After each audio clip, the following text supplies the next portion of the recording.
বৈষম্য বিরোধী ছাত্র আন্দোলনে যারা শহীদ হয়েছেন তাদের জন্য দোয়া চাওয়া হয়েছে। এই দোয়া না চাইলেও আমরা দোয়া করা আমাদের দায়িত্ব। কোনো হক প্রতিষ্ঠার জন্য কেউ যদি কোনো মেহনত করে, কষ্ট করে, আর সেখানে তার জান চলে যায়, সেও এক প্রকারের শহীদ, হক প্রতিষ্ঠার জন্য। অন্যায়ভাবে না, অন্যায়ভাবে জান চলে গেলে সেটা না, হক প্রতিষ্ঠার জন্য যদি কেউ চেষ্টা করেছে, আওয়াজ তুলেছে, আর তাকে অন্যভাবে তার জান শেষ করে দেওয়া হয়েছে, সেও এক প্রকারের শহীদ, সেও এক প্রকারের শহীদ। আসল শহীদ হলো আল্লাহর রাস্তায় আল্লাহর কালিমা বলন করার জন্য, আল্লাহর কালিমা বলন করার জন্য যারা আল্লাহর নাজিলকৃত, আল্লাহর অবতীর্ণকৃত কোরআন, সুন্নাহ, দ্বীন, শরীয়তের দুশমন, ঈমানের দুশমন, ইসলামের দুশমন, তাদের সঙ্গে আল্লাহর কালিমা বলন করার জন্য যারা জিহাদ করে, সেই জিহাদের ময়দানে যারা শহীদ হয়, ওরা হলো আসল শহীদ। ওরা কি আসল। বাকি নিজের জানমাল রক্ষার জন্য, নিজের পাওনা, নিজের পাওয়া, নিজের অধিকার, বাস্তব অধিকার রক্ষার জন্য বা উসুল করার জন্য আওয়াজ তুলেছে, প্রতিবাদ করেছে, আর এই রাস্তায় তার জানমাল খরচ হয়ে গেছে, জান শেষ হয়ে গেছে, তার মাল নষ্ট হয়ে গেছে, আল্লাহর কাছে এটারও কি আছে, মূল্য? এদেরকেও শহীদ বলা হয় যদি নিয়ত ঠিক থাকে, যদি কি থাকে, আমি আগে বলেছি, বাস্তব অধিকার, এবং সে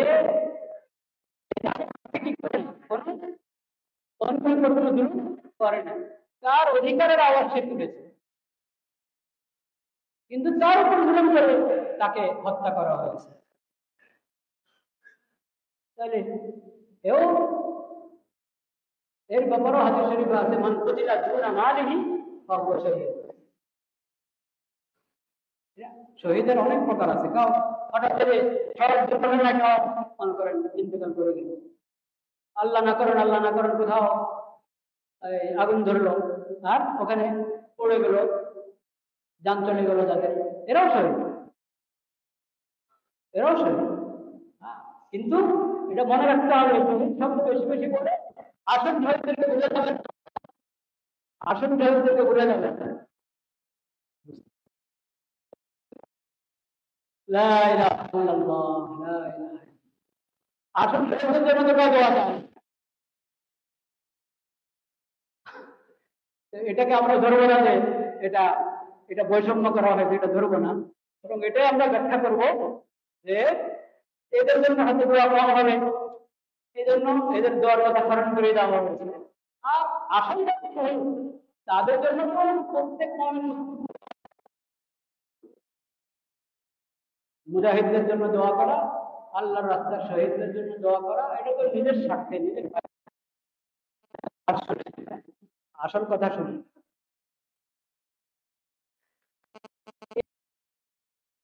একটা কথা আমি বলি, বৈষম্য বিরোধী আন্দোলন এর শহীদদের এটা দিয়ে যদি কেউ এমন ফায়দা যে সে আরেক বৈষম্য সৃষ্টি করল, বা বৈষম্য এই শব্দটা গলত ব্যবহার করল, বৈষম্য শব্দই গলত ব্যবহার যায় যাবে, বৈষম্যের গলত ব্যবহার কিভাবে শুনে, বৈষম্য কাকে বলে আর সমতা কাকে বলে এটা জানতে হবে। কারণ এটার এখন অনেক ভুল ব্যাখ্যা আছে সমাজে, ওই ভুল ব্যাখ্যা অনুসারে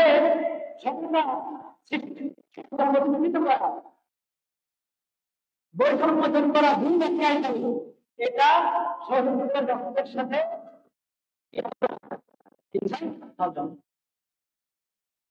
সমতা বলে দুইটা সমান ব্যক্তি, দুই সমান ব্যক্তি বা ব্যক্তি এর সাথে ভিন্ন আচরণ করা, ভিন্ন আচরণ, এটা হলো অসম, বৈষম্য। এটা কি?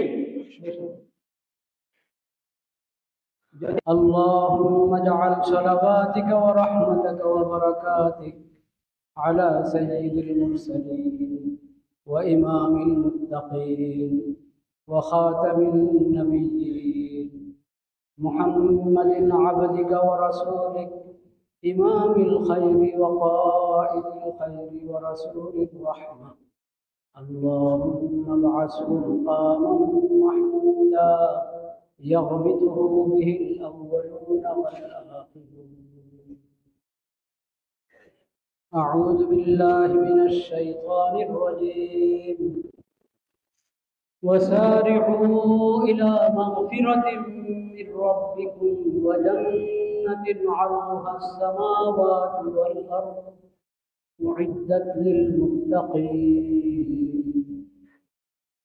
صدق الله مولانا العظيم وصدق رسوله النبي الكريم ونحن على ذلك من الشاهدين والشاكرين والحمد لله رب العالمين.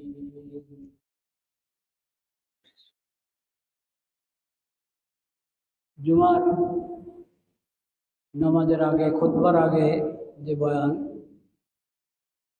সেই বয়ানে আমরা আলোচনা শুরু করেছিলাম তাকওয়া বিষয়।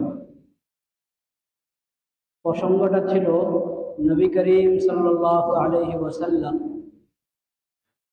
জুমার খুতবাতে এবং আরে ভাই কেন কেন ছবি তোলেন?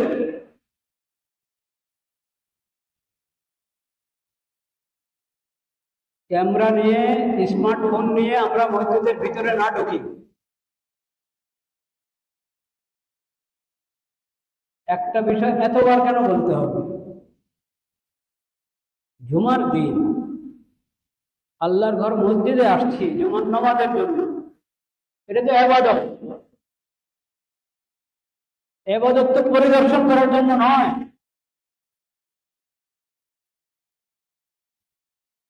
ইবাদত কি জন্য যে আপনি এটা প্রকাশ করবেন সারা দুনিয়াতে যে আমি জুমার নামাজ পড়েছি, জাতীয় মসজিদে পড়েছি। জাতীয় মসজিদ আর দুনিয়ার যে কোনো জায়গার যে কোনো মসজিদ, দুই মসজিদে কোনো পার্থক্য নেই। যে কোনো মসজিদে আপনি নামাজ পড়বেন আর জাতীয় আন্তর্জাতিক কোনো মসজিদে পড়েন, সব এক। মসজিদ হলো মসজিদে হারাম, মসজিদে নববী, মসজিদে আকসা, বাইতুল মাকদিস। এই তিন মসজিদের ভিন্ন ভিন্ন আলাদা করে ফজিলত আল্লাহর পক্ষ থেকে নবী করিম সাল্লাল্লাহু আলাইহি ওয়াসাল্লাম ঘোষণা করেছেন।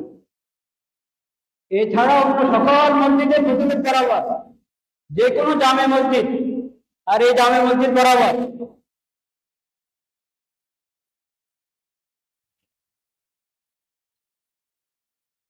জাতীয় মসজিদ হওয়ার কারণে কোনো মসজিদের ফজিলত বাড়ে না যে ওখানে নামাজ পড়লে সওয়াব বেশি হবে। সওয়াব বেশি তো হবে না। আর এইভাবে তারা সবার জন্য নিজেকে ক্যামেরা নিয়ে আসবে এবং স্মার্টফোন নিয়ে আসবে, যেটা ক্যামেরার দাদা, তাদের তো আছে সওয়াবে চলে যাবে।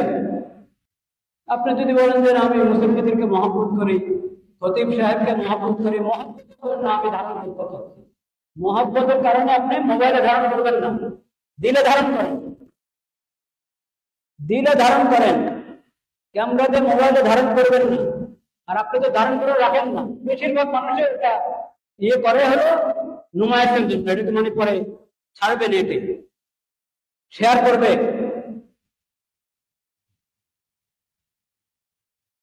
এবাদতের মধ্যে এই কাজ করা ঠিক। কি বলেন নামাজ, কি বলেন হজ, উমরা, এগুলোতে এটা অন্যায়, অন্যায়।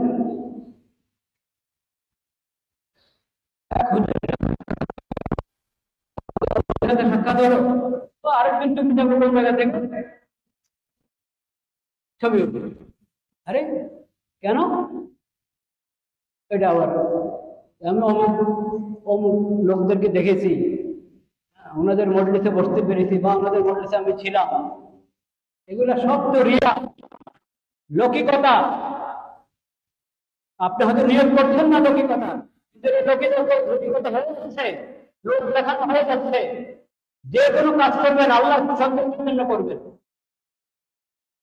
আপনি ভাবছেন যে আমি মোবাইলটা ধরে আবার একটা টিপ মারলাম, এটা কোনো কাজে করে, এটাও কাজ, অনেক বড় কাজ।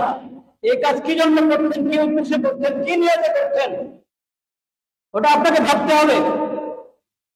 এই একটা টিপ মারার জন্য আপনাকে প্রশ্ন করা হতে পারে কবরে হাসরে।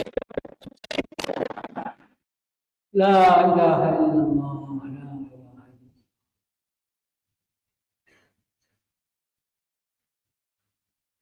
আস্তাগফিরুল্লাহ, আস্তাগফিরুল্লাহ আল্লাযী লা ইলাহা ইল্লা হুয়াল হাইয়ুল কাইয়্যুম ওয়া আতুবু ইলাইহি। আস্তাগফিরুল্লাহ আল্লাযী লা ইলাহা ইল্লা হুয়াল হাইয়ুল কাইয়্যুম ওয়া আতুবু ইলাইহি। আস্তাগফিরুল্লাহ আল্লাযী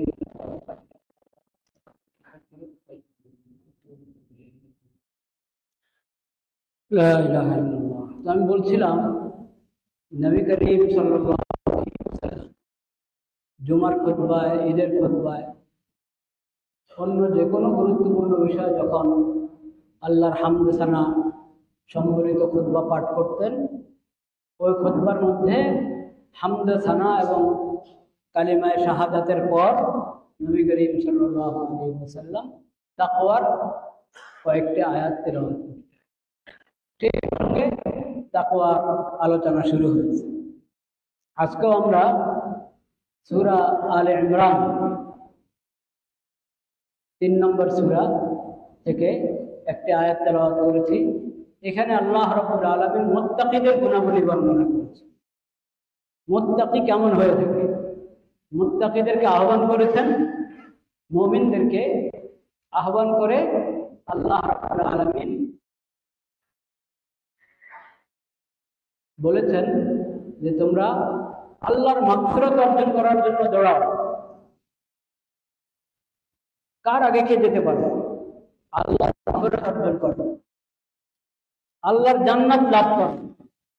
আল্লাহর মাগফিরাত অর্জনের জন্য, আল্লাহর জান্নাত লাভ করার জন্য দৌড়াও। যে জান্নাত মুত্তাকিদের জন্য আল্লাহ তাআলা তৈরি করে রেখেছেন।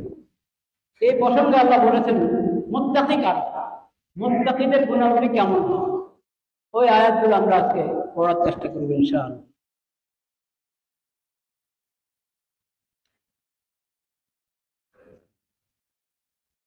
লা ইলাহা ইল্লাল্লাহ।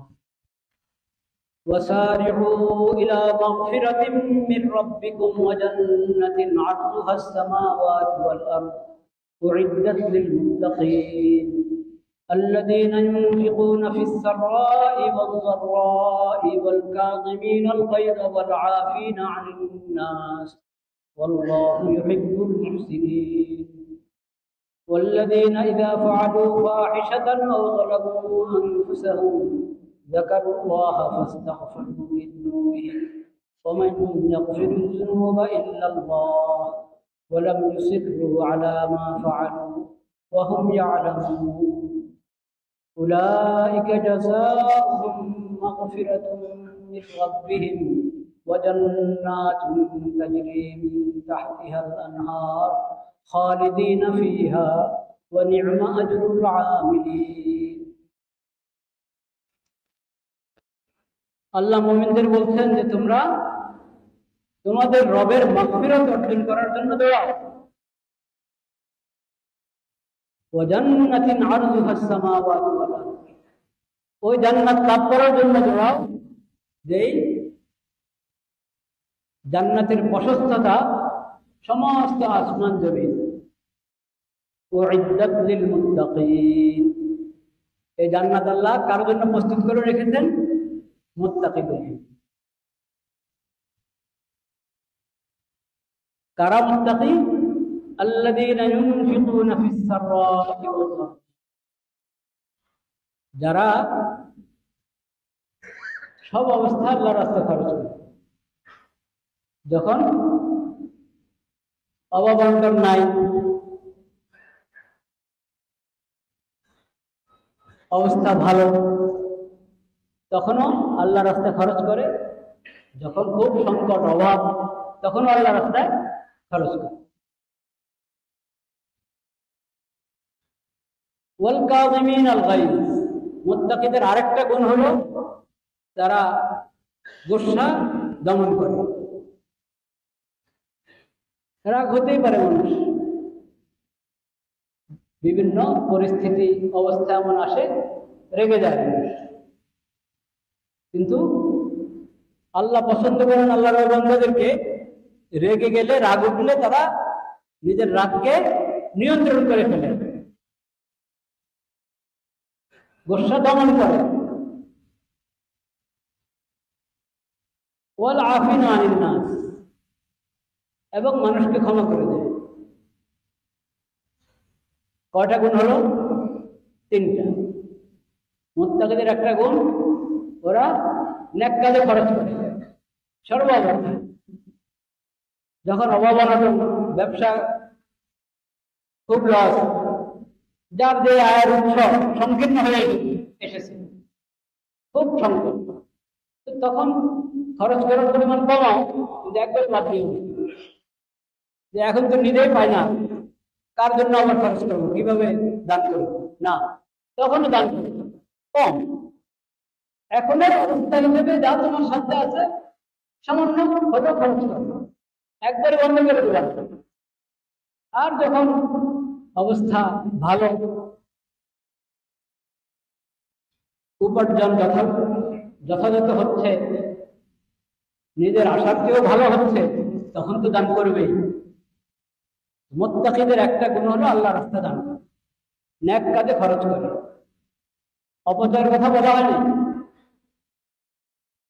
অপচয় তো না যায়, অপব্যয় অপচয় না যায়, হারাম। অপচয় যত বেশি হবে এবং যত অনর্থ প্রয়োজন হবে, তত বেশি গুনাহ, তত বড় পাপ। এবং যদি গুনার কাজে খরচ হয়, কিন্তু এটা আপনি জঘন্য অপরাধ। খরচ করবে আল্লাহর রাস্তায়, নেক কাজ। আল্লাহর রাস্তা মানে যে কোনো নেক কাজে খরচ করা, সেটাই আল্লাহর রাস্তা, সেটাই আল্লাহর রাস্তা। দ্বিতীয় গুণ মুত্তাকিদের, গোসাকে নিয়ন্ত্রণ করে। এই গোসা, ক্রোধ, এটা বড় ভয়ানক। মানুষের স্বভাবের মধ্যে আল্লাহ তাআলা রেখেছেন যে অপ্রীতিকর কিছু দেখলে, যেটা তার স্বভাবের সাথে মেলে না, যেটাকে সে অন্যায় মনে করে বা নিজের জন্য কষ্টদায়ক মনে করে, ওটাতে তার রাগ উঠে যায়। রাগ উঠাটা অন্যায় না, কিন্তু রাগ উঠলে রাগের সাথে যদি আমি নিজেকে চালিয়ে দিই, রাগ আমাকে নিয়ন্ত্রণ করে, এটা হলো অন্যায়। রাগ আমাকে নিয়ন্ত্রণ করে, এটা অন্যায়। রাগ উঠেছে, এখন ওই সময় মনে যা আসছে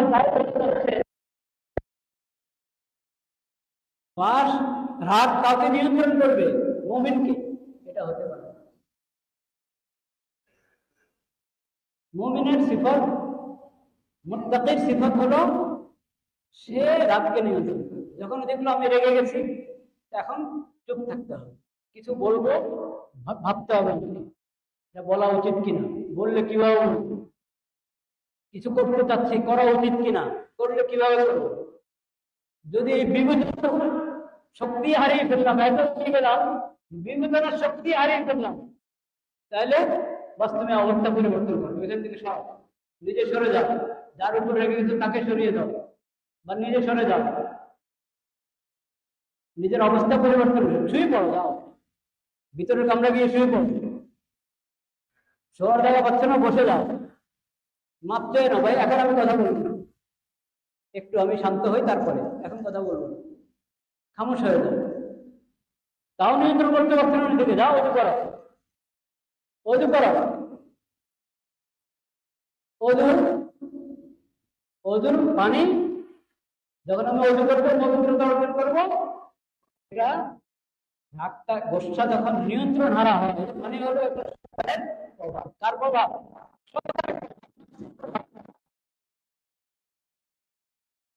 ফেরেশতার রহমত থেকে এলোক বঞ্চিত। এখন রহমতের ফেরেশতা তার আশেপাশে নাই, শয়তান তাকে নিয়ন্ত্রণ করছে। এখন যাও অজু করো, অজুর বরকতে শয়তান ভাগবে না।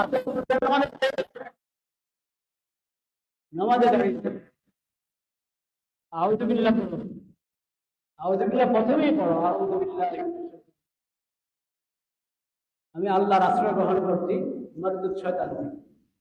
শয়তানের কারণে নিয়ন্ত্রণ হারার রাগ, আউযুবিল্লাহ পড়ো। আর আরো ভাবো, ভাবতে থাকো যে কারণে তোমার রাগ উঠলো, যার উপর রাগ উঠলো, সে কোনো ভুল করেছে, অন্যায় করেছে, এই জন্য রাগ হয়েছে। হতে পারে সে হয়তো অন্যায় কিছু বলে নাই, অন্যায় কিছু করে নাই, তুমি ভুল বুঝেছো, বা তুমি তোমার অহংকারের কারণে খামোখাই তার ন্যায্য কথার উপর, সঠিক কথার উপর তুমি রেগে গেছো, এটাও তো হতে পারে। ভাবো ভুলটা, ভুল আসতে পারে, ভাবতে থাকো। আচ্ছা, তোমার ভুলটা তারই ভুল, আমি আল্লাহর নাফরমানি মনে হয় না আমার থেকে, কখন কি গুনার কাজ হয়েছে না? আল্লাহ যদি আমাকে এরকম ধ্বংস করে তার মতো, তখন কি দশা হবে? পারে না, আমিও তো আল্লাহর সঙ্গে এরকম আমার ভুল হবে, আল্লাহর নাফরমানি হয়ে যায়। আল্লাহ যদি আমাকে এর মধ্যে এরকম ধরেন, পাকড়াও করেন, আল্লাহ যদি আমার উপর গুসা শেষ হয়ে যায়, গুসা উঠেনি দেরিতে, শেষ হয় তাড়াতাড়ি। বললাম সবচেয়ে ভালো। নবী করিম সাল্লাল্লাহু আলাইহি ওয়াসাল্লাম বলেছেন, স্মরণ করিয়ে দিয়েছেন এমন ব্যক্তিকে যে রেগে যাওয়ার পর নিয়ন্ত্রণ হারা হয়ে গেছে। নবী করিম সাল্লাল্লাহু আলাইহি ওয়াসাল্লাম বলেছেন, আরে আল্লাহ তো তোমার উপর শক্তি বেশি রাখে, ওর উপর তো তোমার প্রভাব, সেজন্য তুমি খুব রাগ দেখাচ্ছ। আল্লাহর ক্ষমতা আছে না তোমার উপর, এটা কেন চিন্তা করবে? আরেকদিন ওইরকম খুব গুসা করেছিল। নবী করিম সাল্লাল্লাহু আলাইহি ওয়াসাল্লাম বলেছেন, আমি একটা দোয়া কালিমা আমার জানা আছে, যদি পড়ে তাহলে তার রাগ চলে যাবে। কি? আউযু বিল্লাহ, আউযু বিল্লাহি মিনাশ শাইতানির। কত ভাবে নবী করিম সাল্লাল্লাহু আলাইহি ওয়াসাল্লাম শিখিয়েছেন রাগকে নিয়ন্ত্রণ করা। কেন?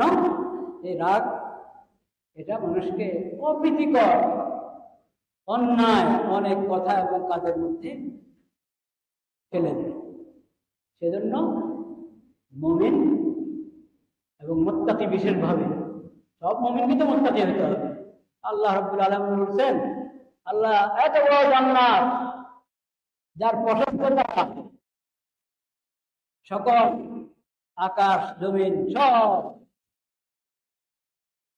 কিছুর প্রশস্ততা যে পরিমাণ, জান্নাতের প্রশস্ততা এরকম আমাদেরকে বুঝাচ্ছেন আল্লাহ। আল্লাহর জান্নাত কত বড়, এর মানে দেখবেন মাপে মাপে জমিন আর আসমান সমুদ্র বরাবর।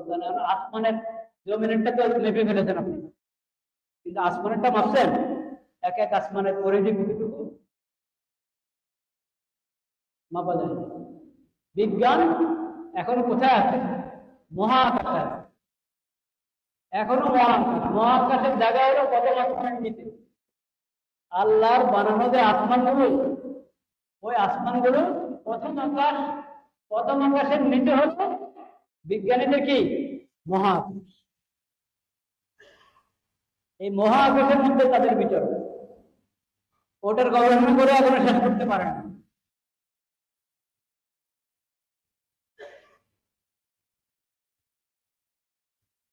এত বড় জান্নাত মুত্তাকিদের জন্য। এই সুসংবাদ দেওয়ার পর আল্লাহ রাব্বুল আলামিন মুত্তাকিদের গুণগুলো বললেন। আল্লাহর রাস্তায় খরচ করে সর্ব অবস্থায় এবং নিজের রোজ সম্বরণ বল আফিনা ক্ষমা করে। ভুল হয়ে গেছে তো ভুল হয়ে গেছে, সে যদি দুঃখিত নাও বলে তাও ক্ষমা করে। দুঃখিত বলে তবে ক্ষমা উচিত। আর কেউ আছে দুঃখিত শব্দটা সরি শব্দটা এত বেশি ব্যবহার করে, ওর সব পরে এই শব্দের উচ্চারণে আর কোনো বিশেষ অর্থ রাখে না। এই জন্য এটাও শিক্ষা দিয়েছেন নবী করিম সাল্লাল্লাহু আলাইহি ওয়াসাল্লাম যে বেশি বেশি দুঃখিত করতে হয়, এমন কাজ করবে কেন? এমন কাজ করো না যে পরে আবার তোমাকে কি বলা লাগে, দুঃখিত বলা লাগে, সরি বলা লাগে। মাযরত করতে আরবি শব্দ হলো ইয়াকা মা তাতানি, পরক্ষণে আবার তোমাকে ক্ষমা চাইতে হবে, সতর্কতা অবলম্বন করতে হবে। আজকাল হলো আমরা কারোর সাথে আচরণ শুধু একটা সরি বলি বাস। সরি বলা এটা জবানে বলা, এটার কোন মূল্য নাই। অনেকে আছে আবার সরি বলার পরে যদি আরে আল্লাহ রে আপনি সরি বলে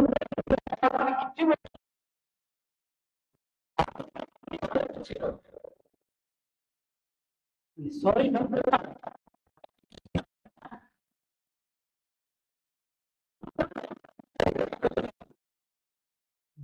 ইচ্ছা করে কারণে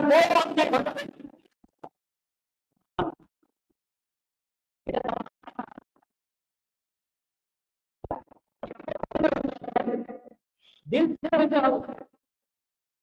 এই শব্দের আপনার আচরণে দেখা যেতে হবে এবং ইচ্ছা করে কাউকে কষ্ট বলবেন এটা বলার আগে আপনার সতর্ক থাকতে হবে। আমার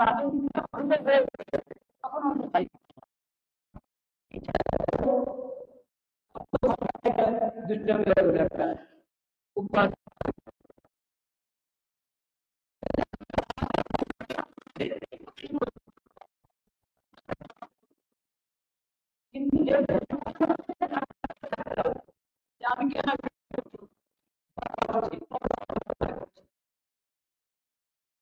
দুই পক্ষ দুই রকম চিন্তা হতে হবে। যার সঙ্গে ভুল আচরণ হচ্ছে তিনি উদারতার সাথে ক্ষমা করবেন, আর তাকে সে সতর্কতার সাথে চলতে হবে, তার কথাবার্তা তার আলোচনা।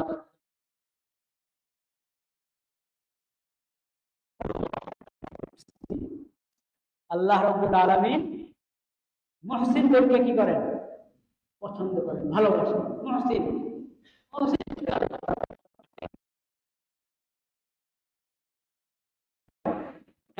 মানুষের প্রতি দয়া আছে, মানুষের প্রতি কি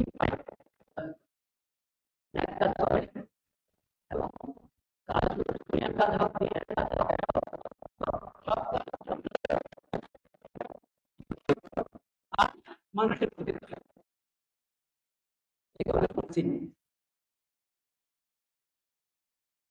والذين إذا فعلوا فاحشة أو ظلموا أنفسهم ذكروا الله فاستغفروا لذنوبهم ومن يغفر الذنوب إلا الله ولم يصروا على ما وهم يعلمون।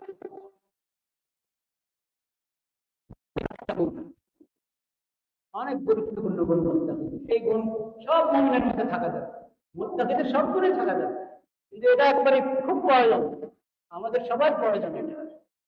والذين إذا فعلوا فاحشة أو ظلموا أنفسهم, মুত্তাকি হলো তারা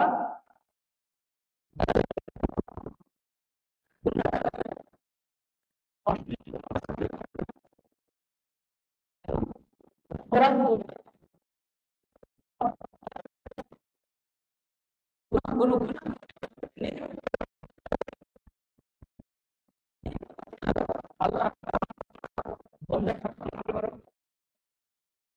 যে কোনো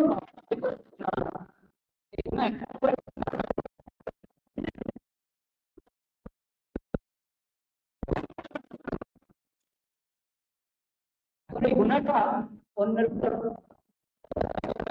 করছে সেই গুণা, আল্লাহর হক নষ্ট করতে সেই গুণা, বান্দার হক নষ্ট করতে আল্লাহর হক নষ্ট করতে সেই গুণা, এই গুণা সব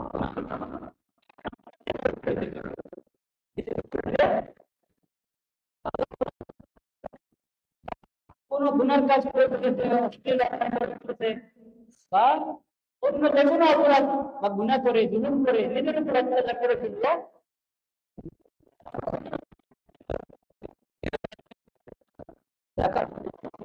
গুণা করেই আল্লাহকে আমি তো ভুল করে ফেলেছি, আমার গুনাহ হয়ে গেছে, পাপ হয়ে গেছে, অপরাধ হয়ে গেছে, আমি কি করে ফেললাম,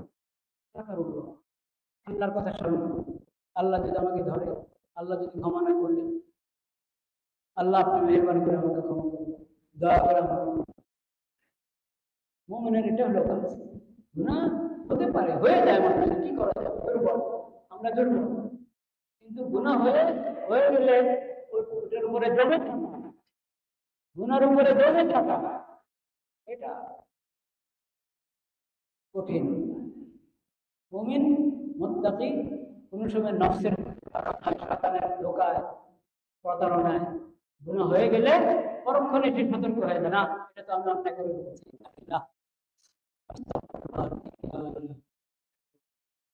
ইস্তেগফার, যাকারুল্লাহ, আল্লাহকে স্মরণ করো। আল্লাহকে স্মরণ করবে কিভাবে?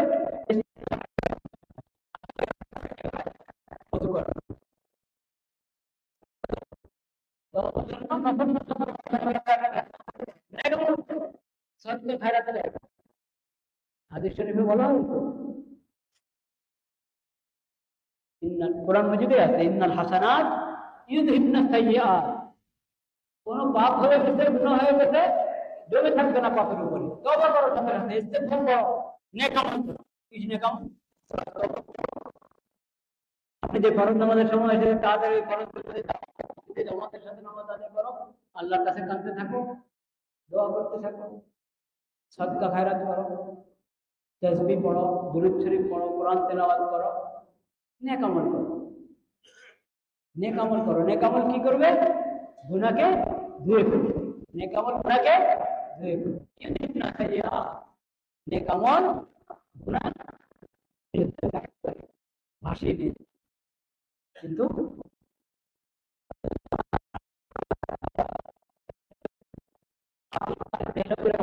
একটা তফসির গ্রন্থ আছে, মুজিবুল কোরআন,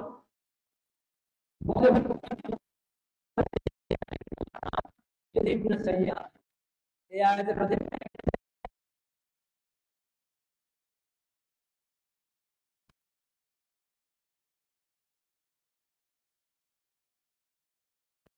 অর্ডার দিয়ে দেবে,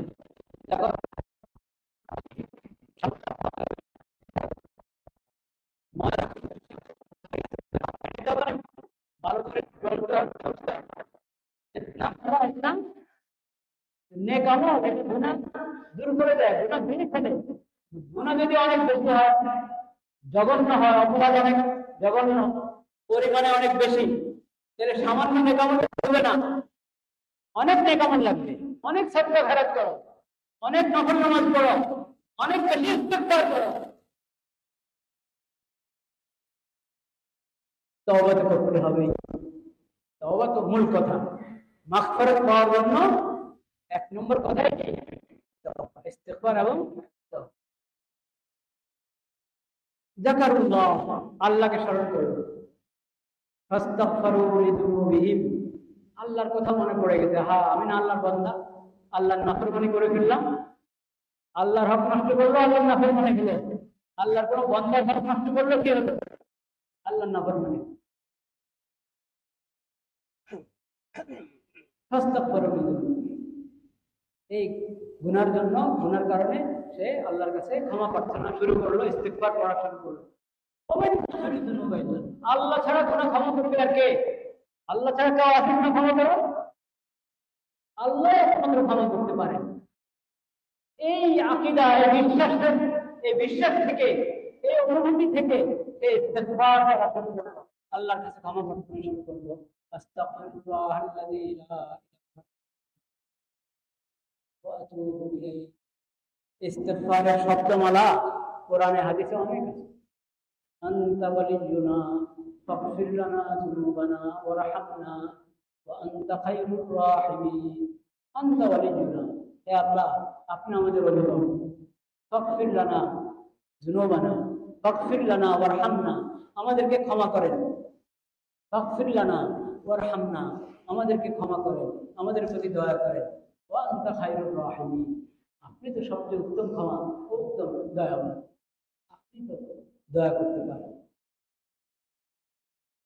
রব্বিগফির ওয়ারহাম ওয়া আনতা খায়রুর রাহিমিন, হে আমার রব আপনি ক্ষমা করেন, দয়া করেন, আপনি উত্তম দয়া করেন।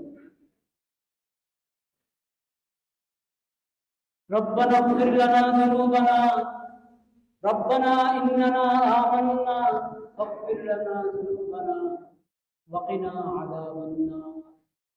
হে আল্লাহ আমরা ঈমান এনেছি, আপনার প্রতি ঈমান এনেছি, আপনার মুমিন বান্দা, আপনার কালেমা তো পড়েছি, আপনার কালেমা তো পড়েছি, আমরা ঈমান এনেছি। আপনি মেহেরবানি করে আমাদের সব গুনাহগুলো মাফ করে দেন এবং আমাদেরকে জাহান্নামের আগুন থেকে, দোজখের আগুন থেকে আমাদেরকে রক্ষা করুন। এই কোরআনে হাদিসে ইস্তিগফার কিভাবে করব, আল্লাহর দরবারে ক্ষমা প্রার্থনা কিভাবে করব, ওটার জন্য দোয়া শেখানো হয়েছে। যে যতটা পারি বলতে থাকি। আস্তাগফিরুল্লাহ তো সবচেয়ে সহজ। আস্তাগফিরুল্লাহ, আস্তাগফিরুল্লাহ, আস্তাগফিরুল্লাহ, লা ইলাহা ইল্লাল্লাহ, ফাস্তাগফিরু লিযুনুবিহিম ওয়া মান ইয়াগফিরু যুনুবা ইল্লাল্লাহ ওয়া লাম ইউসিররু আলা মা ফাআলু। তওবা করেছে, খাঁটি তওবা, তওবার পরে আবার গুনাহ করেনি, এটা হলো আসল তওবা। তওবা করলাম আবার ফিরে পাপ যেন না করি, তারপরে আবার ফিরে যেতে পারে, আবার তওবা। গুনাহের উপরে দৌড়ে থাকা মুমিনের কাজ, ওটা হবে হঠকারী করা।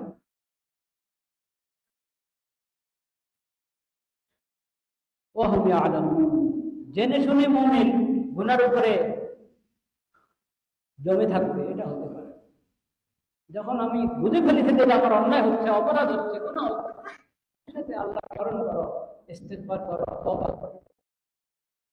এরকম বেশি বেশি তওবা করো না। এক গুনার জন্য 100 বার ইস্তিগফার।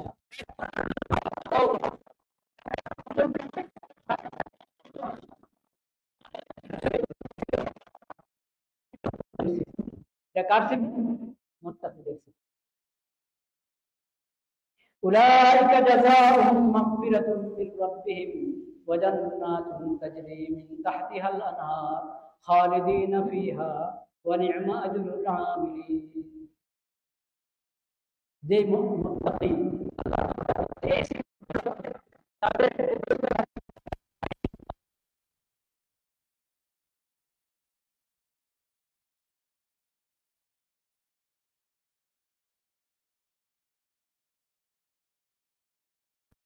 একটা গুরুত্বপূর্ণ নাম। কেউ আমার কাছে দোয়া চাইলো, আমি তার জন্য দোয়া করবো, সকল মানুষের জন্য দোয়া করবো।